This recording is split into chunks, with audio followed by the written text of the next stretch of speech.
Imagine this: two brothers sitting in a small office in Karachi.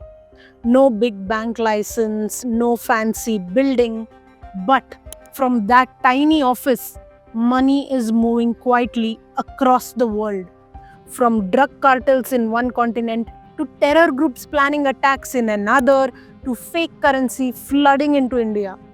No gun, no army, just numbers on papers, coded phone calls, and a system called Hawala. In the movie Durandar, you see the Khanani brothers as powerful shadow bankers. But what if I told you the real story is even more shocking? Hello, everyone, and welcome to the Fintelligent Investor channel. I'm CA Pratiksha Pai. We endeavor to give you straightforward and educative videos on personal finance to reach our vision of financial literacy being made available to all. In this video, we will go deep into the rise and fall of Khanani brothers. Who were the Khanani brothers? What is money laundering? How does Hawala really work? And how did they become central to a silent economic war against India? Stay with me till the end, because once you understand their story, you will never look at money the same way again. So let's begin. If you feel that my talking speed is slow, you can watch on a faster speed. The relevant timestamps are also given. Let's dive in.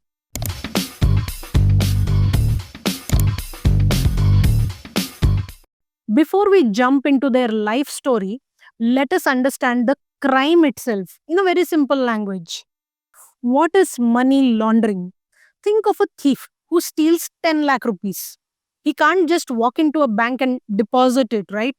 The bank will ask, where did this money come from? He can't say, oh, I robbed the shop. So, what does he need? He needs a way to hide the real source of this money and make it look legal. That process of taking illegal or dirty money and making it look clean and legal is called money laundering. You can remember it like this: dirty money is equal to which comes from crime like drugs, bribes, corruption, terror, smuggling. Clean money is equal to something like salary, business profits, rent, legal income. Money laundering is like passing the dirty money through a washing machine of tricks so that it comes out looking like clean money. So, why do people launder money?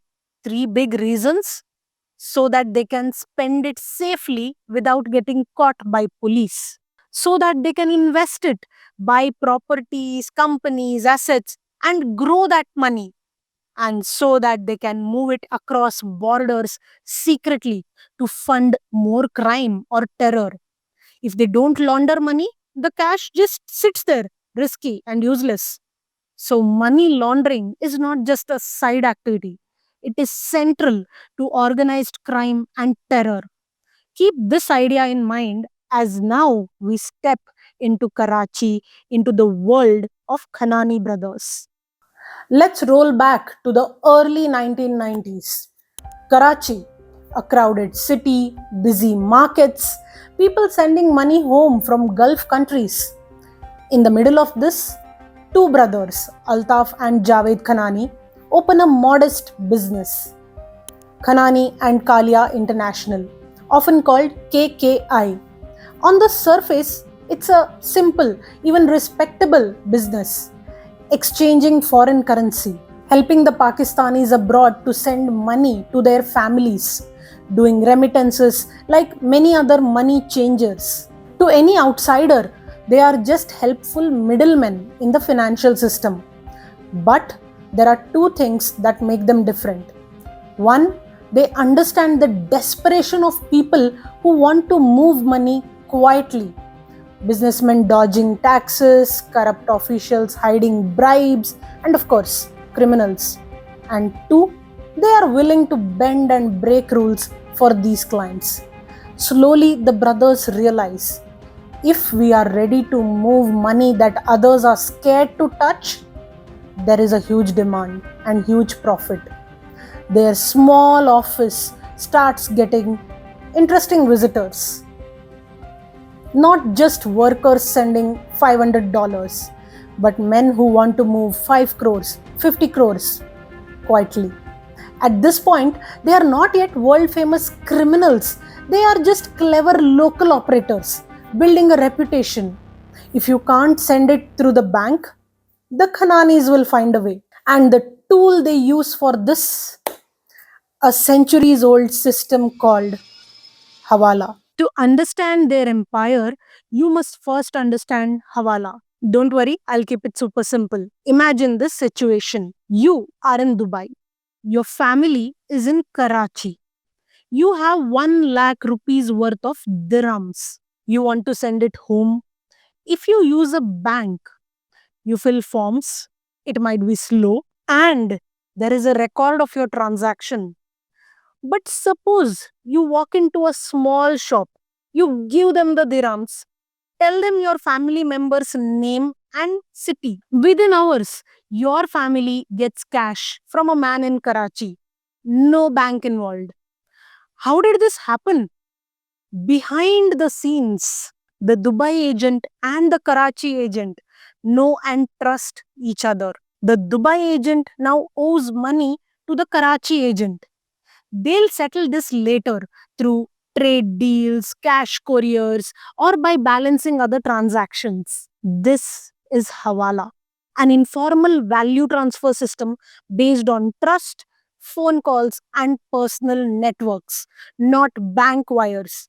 Now, here's the important part: Hawala itself is not always used for crime. A lot of migrant workers use it because it was cheap, fast, and easy. But the same system is perfect for criminals because there is no clear paper trail. Governments and banks can't easily see or block it. Records are kept in coded notebooks, if at all. The Khanani brothers saw this and thought, if we can build a global Hawala network, we can move any money for anyone and almost no one will know. And that is exactly what they started building. As the word spreads, more powerful clients start coming to the Khananis. Not just the small time tax evaders, but drug trafficking networks, organized crime groups, underworld gangs, and eventually terror organizations. Let's break down how their business model changes from one city to many cities. At first, they handle transfers between Gulf countries and Pakistan. Then they add more routes: UK, Canada, USA, Australia. They partner with other exchange houses and Hawala brokers, especially in places like Dubai, which becomes a major hub. From legal remittances to mixed flows, their offices still process normal worker remittances. But behind that clean activity, they start mixing in massive criminal flows. On the books, it looks like remittances and business payments. But off the books, it is drug money, bribe money, terror money, parallel books and code words. To manage all this, they keep one set of records for normal businesses, another hidden system, coded, often handwritten, using nicknames and code words for clients and amounts. So, if law enforcement checks, they see only the official side. Slowly, what they run is no longer just a money exchange. It is a shadow bank, a parallel financial system. No proper rules, no proper oversight, but extremely fast, extremely powerful. By the 2000s, international agencies believe the Khanani network is moving billions of dollars a year in illicit funds. They become known in the underworld as the people who can take cash from a drug gang in one country and deliver equivalent value in another country. Without that money, ever being visible in formal banking channels. In Durandar, when you see them as the financial backbone behind dark operations, that is based on this real reputation. But how exactly do they launder the money through this system? Let's now do the classic three-step breakdown with their example. I want you to imagine a big criminal client coming to them, say a drug syndicate or an underworld group. Step 1, placement, getting the dirty money in. The client has big amounts of illegal cash. He can't just walk into a bank. So he goes to someone in the Khanani network. That agent may accept the cash, show it as income from a legitimate business, or mix it with a huge pool of genuine remittances from workers. In simple words, the dirty money enters the system hidden among rivers of normal money. Step 2, layering, breaking the trail. This is where the magic or the crime really happens. The network moves value through different countries, uses partner exchange houses, uses fake trade invoices, for example, over or under invoicing imports and exports, uses cash couriers and mirror transactions, a deposit here matched with the withdrawal there. Every move makes the trail more confusing. It's like taking one stream of water, splitting it into thousand tiny channels, then mixing it into other rivers. By the time the money reaches its destination, it's almost impossible to prove this rupee here came from that original drug deal there. This stage is called layering because they are adding layers of distance between the money and the crime. Step 3, integration, bringing it back as clean money. Once the layering is done, the money is ready to re enter the formal world. It may appear as profits from a business, payments from an overseas customer, rental income, or returns from an investment. Now, if the criminal buys a property with this money, it looks legal on paper. The Khanani brothers earned fees for organizing all this. And because they served clients across many continents, their influence and information became extremely valuable. In a way, they became bankers of the underworld. And that is also why eventually terror groups and state actors began using them for something even more dangerous: economic attacks. Now we come to the part most directly connected to India and to the Dhurandhar storyline. See, at some point, the Khanani network isn't just moving existing money, they allegedly become part of a larger strategy to create and push fake Indian currency. Here is how this piece is often described in explainers and reports. High quality fake Indian notes are printed outside India with the help from enemy state machinery. These notes are designed to look very close to real ones. Same paper feel, similar security features. They are then smuggled into India through routes like Nepal, Bangladesh, and the Gulf. Who helps to manage the flow, the payment systems, the distribution? Networks like the ones run by the Khananis. Why do this? Because fake currency can fund terror and illegal activities without using real traceable money, damaging the economy. More fake notes in circulation can increase inflation and reduce trust in the currency. Paying local networks for logistics, recruitment, and operations. In Durandar, this is shown as a silent war, not just fighting with guns, but with money itself. Then, in the real world, comes a shock move: India's demonetization in 2016. Overnight, high value currency notes are cancelled. Fake notes stored in suitcases and cupboards become useless. Networks that relied on these specific notes take a big hit. This is not the only factor in the fall of the Kanani Empire, though, but it is a powerful illustration of how a policy move can shake a shadow financial network. On the other side, international agencies, especially from the US, were also closing in. By the mid 2010s, the Kanani organization was no longer invisible. International intelligence and law enforcement agencies were tracking the flow of suspicious funds. They saw patterns, the same names, the same exchange houses, the same routes repeating. Eventually, Altaf Khanani was arrested in an international sting. The US labeled his organization a major money laundering and terror linked network.